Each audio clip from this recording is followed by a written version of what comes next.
Single dad got soaked delivering flowers but didn't know the woman who opened the door owned the company.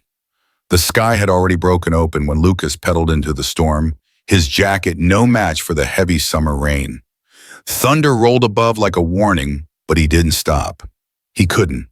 Balanced in the insulated carrier strapped to the back of his old bicycle was a bouquet of soft pink roses wrapped tightly in cream paper droplets already sneaking in.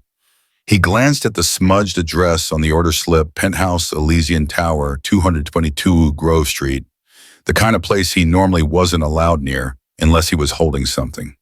He wiped his face on his sleeve and pressed on. Each delivery meant groceries for the week, rent, Ivy school supplies, a coloring book she had pointed to last weekend but hadn't asked for like she already knew better than to hope. The front desk of Elysian Tower barely looked up when Lucas arrived, soaked through and breathing hard. He nodded politely and stepped inside the marble-lined elevator, careful not to drip on the mirror-polished floor. He was used to getting strange looks, but he was also used to swallowing them whole. The elevator climbed in silence. Penthouse, he'd never delivered this high before. The doors opened to a private hallway, hushed and elegant. He walked carefully, shoes squeaking, heart thudding. He rang the bell and waited. No answer. He was about to knock again when the door swung open. She stood there, tall, composed, maybe in her 30s, her dark hair tied back loosely. She wore a pale sweater and silk pants that somehow looked expensive without trying. Her phone was still in her hand, but she wasn't looking at it anymore.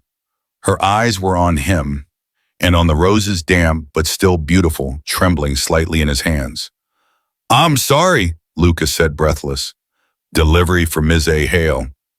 She didn't speak at first, just took him in the wet curls stuck to his forehead, the faded windbreaker, the mud on his shoes. Then she nodded. "That's me." He offered the bouquet. "These are yours." She reached out, took the flowers gently, then frowned at how soaked he was.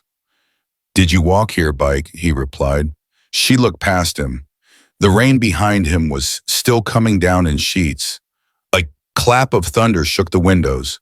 Lucas tried not to shiver. "Wait here," she said, disappearing inside. He didn't move. Delivery guys don't get invited in. That was the rule. But when she returned, she wasn't holding her wallet. She had a towel. "Here," she said, handing it to him. He blinked. "That's okay, You're dripping on the marble," she said, almost deadpan. "So it's more for the floor than for you." Lucas cracked a tired smile and took it. "Thanks." She watched him a second longer, then held the door a little wider. "Do you want to warm up a minute, just until the rain lets up?" Lucas hesitated. He had 4 more deliveries on the board, but he also hadn't felt his fingers since the ride up Grove Hill. "I won't bite," she added. He stepped inside. The penthouse smelled like lemon and fresh paper. Minimalist furniture, soft lighting. A massive window revealed the city blanketed in gray mist. She set the roses in a vase, trimming the stems expertly before turning back to him. "Do you always ride in weather like this, only on weekdays ending in Y?" he joked. Wringing out the towel, that made her laugh quietly but real. He wasn't used to people like her laughing. "What's your name?" she asked. "Lucas." "Well, Lucas," she said, her voice softer now. "These are beautiful." "Thank the flowers," he said. "I just pedal." Another quiet smile. Then her phone buzzed, and just like that, she was back in her world's smooth voice. Short answers, important business. Lucas took that as his cue.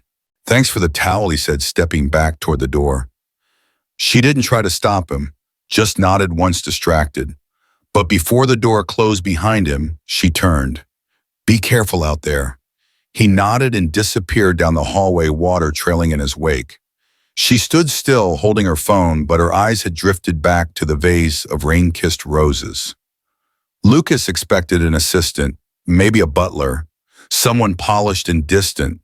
But when the door swung open, it was her.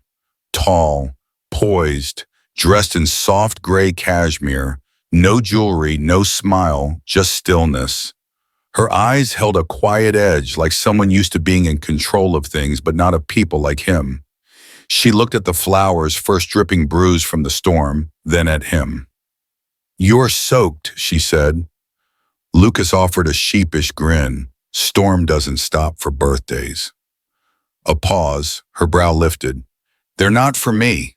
He hesitated. "Sorry, they're from a client. I own the company." Lucas blinked. She handed him the signed slip without looking. "Next time, bring an umbrella." He nodded but didn't move. Something about her presence, magnetic, tired maybe, tense beneath the elegance. He turned to leave. "You delivered them anyway," she said quietly, more to herself. The door shut behind him, but not before she looked again.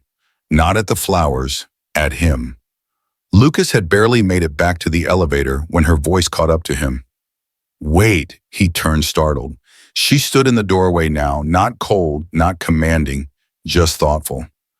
"You'll catch pneumonia," she said. "At least come in. Dry off." Inside the penthouse was stunning glass stone and silence, but not cold, not anymore. She handed him a towel and gestured to a seat near the window. "We'll make tea." Lucas didn't argue. The storm outside raged on, but in here the world slowed. When she returned with 2 mugs, she sat across from him, studying him like a puzzle she hadn't meant to open. "You could have left the flowers with security," she said. "I could have," he replied, wrapping his hands around the warmth of the cup. "But then I wouldn't know if they made it." Something in her softened. "What's your name, Lucas?" She smiled faintly. "Claire." They sipped in silence, and for a moment, just a moment, the rain didn't feel so heavy. The elevator groaned, the lobby buzzed, and the city storm had followed Lucas all the way back. He stepped into the basement apartment, soaked clothes clinging to him, the scent of rain and crushed petals still fresh. "Ivy," he called, closing the door behind him. A small head peeked around the corner, messy hair, oversized pajamas, crayon in hand. "Daddy." She grinned. "Did the flowers make it?" He nodded, smiling tiredly. "Barely. They were almost soup." She laughed and ran into his arms, not minding his damp shirt. "I saved you the last pancake. It has a smiley face." Lucas crouched to her level. "You're the best boss I've ever had." They ate together on the floor, 1 plate, 2 forks, and laughter echoing louder than the rain above. The penthouse seemed like another world. But here in their tiny basement with warm pancakes and sticky syrup was everything Lucas fought for. Everything that kept him going. The next morning, Lucas was drying flower buckets in the back of the shop when his boss, Marvin, walked in holding a small cream-colored envelope. "No tip," Marvin grunted, handing it over. "Just this." Lucas wiped his hands and opened the note. He was kind-soaked and still smiled. "Send him again, A.L." There was no full name, no number, just those few words written in elegant handwriting, deliberate and unfussy. Lucas blinked. Most people barely noticed him. She had. He folded the note, gently sliding it into his back pocket, like a secret he didn't know he'd been waiting for. Some deliveries were just flowers. This one felt like the start of something else. Chapter 6. A week of deliveries. By Friday, Lucas had memorized the route. Turn left after the traffic light. Avoid the pothole near the bakery. Park under the eaves of the glass building, if he was lucky, though most days the rain found him anyway. He'd made 4 deliveries that week, all to the same address, all to the same floor. Each bouquet was different. Tulips, ranunculus, delicate garden roses wrapped in brown paper, and string. But what never changed was her. She was always there, sometimes behind her desk, sometimes staring out the floor-to-ceiling window, like she was waiting for the world to explain itself. When the elevator doors opened, she would glance up, eyes steady, mouth lifting, just slightly. "You again," she'd say, not annoyed. Almost amused, or maybe something softer. Lucas would nod, hand over the bouquet, and say nothing more than necessary. He didn't know her name, didn't know her role in the building. She didn't wear a name tag, and no one else on the floor ever spoke when he passed. But by the 4th visit, he realized he was starting to stand a little taller. The drizzle didn't bother him. The cold wasn't so sharp, because somehow amidst the silence and flowers, a stranger with calm eyes and a half smile had managed to notice him not as a delivery guy, not as a soaked silhouette in a raincoat, but as something human, and that Lucas thought might be worth the wet socks. The fifth delivery came with a surprise. Lucas stepped off the elevator, rain dripping from his collar, clutching a vase full of soft yellow tulips. He expected the usual a quiet smile, the gentle exchange. But today she didn't just take the flowers. She stood, walked to the small side table, and poured a second cup of tea. "Sit," she said gently, as though she wasn't used to asking favors. Lucas hesitated. "I've got a schedule." She tilted her head. "You're early." He glanced at his watch. She was right. So cautiously he sat. The tea was warm, fragrant, jasmine maybe, and the rain outside softened against the windows like a lullaby. For a moment, neither of them said anything. Then she asked, not casually but carefully, "Do you always deliver in the rain?" He smiled. "Rain doesn't wait for schedules. Neither do flowers." She laughed quietly, the sound small but sincere. "You make it sound almost poetic." Lucas shrugged. "Guess I have to, or else I'd just be wet and miserable." She looked at him, then really looked, and something unspoken passed between them. A kind of respect, curiosity maybe. "I'm Evelyn," she said after a beat. "Lucas." He didn't ask her title, and she didn't offer. But when he stood to leave, she handed him a wrapped cookie from the tray beside the tea. "For your daughter," she said simply. He blinked. "How did you talk in your sleep?" she said, eyes twinkling. "The first time you came, you whispered Ivy under your breath when you checked the bouquet." "I figured." Lucas smiled, small but real. "Thanks." As he walked back to the elevator, tulip stems dripping slightly from the rain on his coat, he realized something strange. For the first time in a long time, someone had listened, had noticed, had seen. And all it took was tea tulips in a Tuesday storm. It had become a small tradition. Every time Lucas returned from the tall building, he brought home one flower, just one from the bouquet he delivered. He never said why, and Ivy never asked. But she always waited, perched by the window of their small basement apartment, eyes wide with anticipation. This time it was a yellow tulip. She cradled it like it was made of gold. "I'm going to keep this one forever," she declared, placing it carefully in the chipped glass vase they'd rescued from a sidewalk giveaway pile. Lucas smiled as he set down his delivery bag. "Forever's a long time for a flower, kiddo."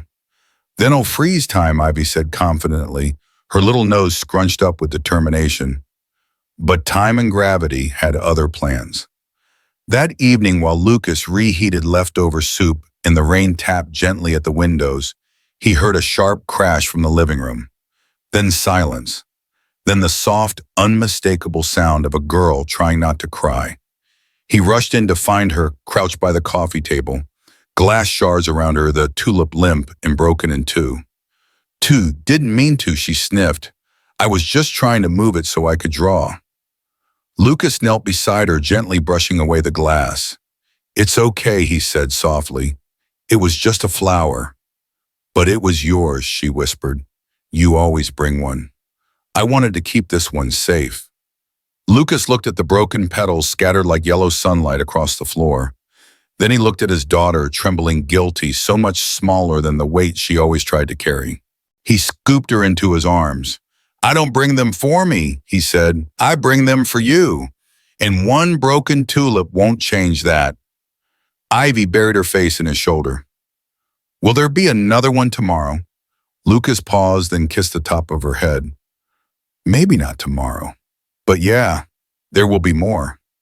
Outside, the rain softened just a little, and in the warmth of their quiet living room, they began sweeping up the pieces, not just of the vase, but of something else too, the gentle reminder that even beautiful things can break and still be loved. The forecast had warned of heavy rain, but Lucas didn't need the news to tell him. His knees told him first that dull ache he'd come to know before every big storm. But it wasn't the weather that kept him home this time. It was Ivy. She'd woken up pale and shivering, her forehead warm against his palm. "My tummy hurts," she whispered, curling into a ball on the couch. Lucas didn't hesitate. He called his manager and left a voicemail. His voice calm but tight. "I won't make my deliveries today. My daughter's sick. I'm sorry." No answer came back, just the soft static of the radio and the rising wind outside. He wrapped Ivy in her favorite blanket, the one with faded stars, and brewed the last of the chamomile tea. His hands moved instinctively, cold washcloth soup from a can, soft lullabies hummed under his breath. Work could wait. She needed him now. Outside, the rain lashed against the basement window, the streets slowly drowning in puddles. The world rushed on deadlines, deliveries, bouquets, bound for hands he didn't know. But here in this quiet corner of the city, Lucas knelt beside his daughter, brushing damp hair from her face, whispering promises he wasn't always sure he could keep. "We'll always choose you," he murmured more to himself than to her. She blinked sleepily. Even over flowers, he smiled through the ache in his chest. Even over the prettiest ones. The storm raged on unnoticed. And in the stillness of that rain-soaked day, a father chose love over duty, and somehow it felt like both. It came out casually from his boss over lunch. "That tall lady, that's Evelyn Hart. She owns the company." Lucas blinked. She owns it, all of it. Hart Floral. The warehouses, the delivery vans, the flagship boutique. Why? He didn't answer. His mind flashed to her umbrella dripping on his doormat, her concern. The way she'd stood in the rain just to check on him. No titles, no airs, just presence. Back at home, Ivy handed him the tulip drawings Shed made. For the flower lady, she smiled. Lucas swallowed hard. She wasn't just the flower lady anymore. She was something else entirely. They met at a quiet cafe near the park, no glass towers, no uniforms, just two people, and the scent of rain still lingering outside. Evelyn stirred her coffee slowly. "I didn't ask you here to talk about deliveries," she began. "I've seen the way you think, how you care. We need someone like that, not just running errands." Lucas looked up surprised.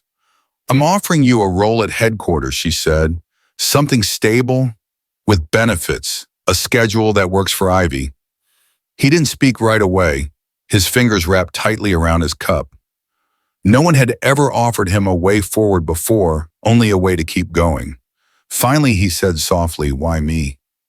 Evelyn smiled. "Because when it poured, you didn't stop. And not just with flowers." The office was buzzing with laughter and cupcakes, the company's annual family day. Lucas stood awkwardly near the refreshment table, unsure if he belonged. But Ivy, she ran straight for the coloring corner where Evelyn was already kneeling beside a box of crayons. "Do you like tulips?" Ivy asked, holding one up. Evelyn smiled. "I love them, especially when they're pink." They spent the afternoon side by side, coloring, laughing, even dancing a little to the music someone played from their phone.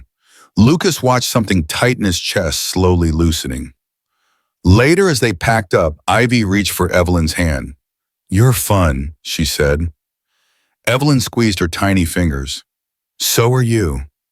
For the first time, it didn't feel like Lucas was balancing two worlds. It felt like they were gently starting to merge. Lucas had stayed late helping sort through donation forms for the company's community project. Evelyn had gone to take a call, leaving him alone in her office for the first time. He didn't mean to snoop, but his eyes landed on a silver frame half buried under papers near the corner of her desk. A photo, faded but clear, a man holding a bouquet, a child, maybe 5, laughing in his arms, and Evelyn, younger, softer, her smile wide and unguarded. Lucas looked away at first, but when Evelyn returned and saw where his gaze had been, she didn't flinch. "That was my brother," she said quietly. "And his son." Lucas didn't speak.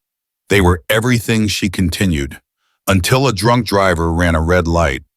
"I haven't let many people in since." Silence hung gently in the room, not heavy, not awkward. Just human. I'm sorry, Lucas said softly. Evelyn gave a tired smile. It's been years, but grief doesn't punch a clock. Lucas nodded. He understood that language, the kind only loss can teach. And suddenly the walls around her didn't feel so tall anymore. The storm had returned, pounding the city in sheets of silver. Lucas stood under the awning of the flower shop, holding Ivy's hand in one and an envelope in the other. Inside the envelope, a formal offer. Head of Community Outreach. Full-time. Benefits. A future. He hadn't said yes yet. Across the street, Evelyn stepped out of a car umbrella, forgotten. She didn't rush, just met his eyes through the curtain of rain. I don't want you to say yes because you feel like you owe me, she said, voice barely above the storm. Lucas looked down at Ivy, her pink rain boots stomping in puddles. I'm not saying yes because I owe you, he replied. I'm saying yes because maybe this is the first time I've been seen, and maybe that's worth stepping into. Evelyn's expression softened.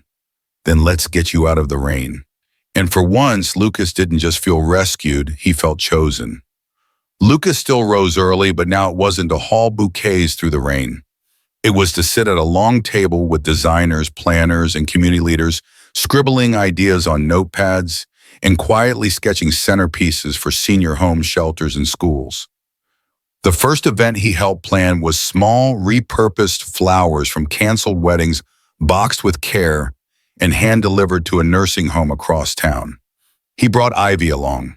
One of the residents, a woman in her 90s, pressed a daisy to her chest and said softly, "This smells like when I met my husband."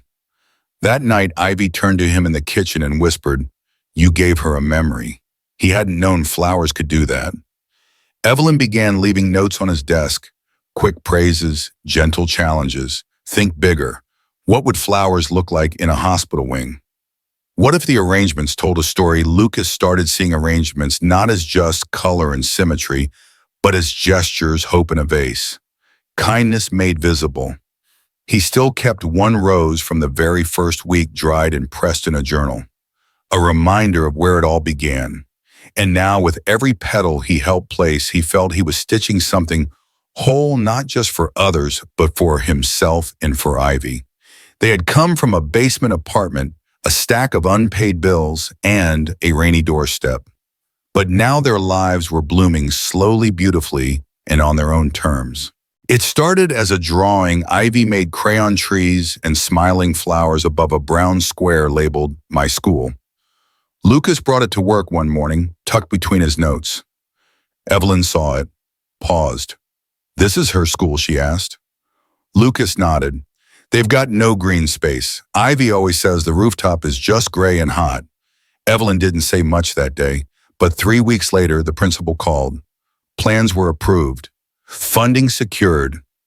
Evelyn's company was sponsoring a rooftop garden, native flowers, raised beds, even benches shaped like petals.